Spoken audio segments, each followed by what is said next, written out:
আসসালামু আলাইকুম দর্শক,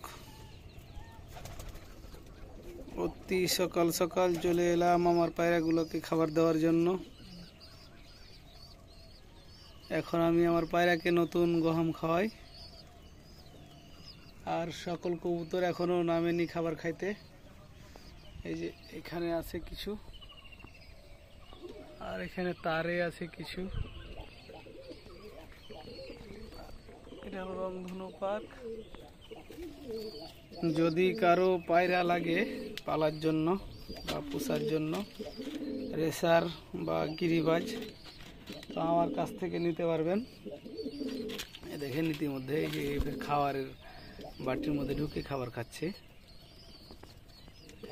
তো কারো যদি দর্শক পায়রা লাগে পোষার জন্য, তো আমার কাছ থেকে নিতে পারবেন। দেখেন অনেক সুন্দর সুন্দর পায়রা আছে আমার কাছে। তো কারো যদি পায়রা লাগিয়ে নিতে পারবেন। ব্ল্যাক হোমা, রানিং অথবা বেবি, যেগুলাই পালতে চান সেগুলাই পাবেন আমার কাছে।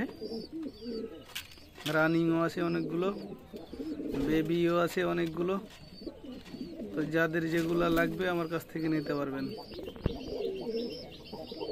ভিডিওটা ভালো লাগলে লাইক, কমেন্ট, শেয়ার করে দিবেন। আসসালামু আলাইকুম।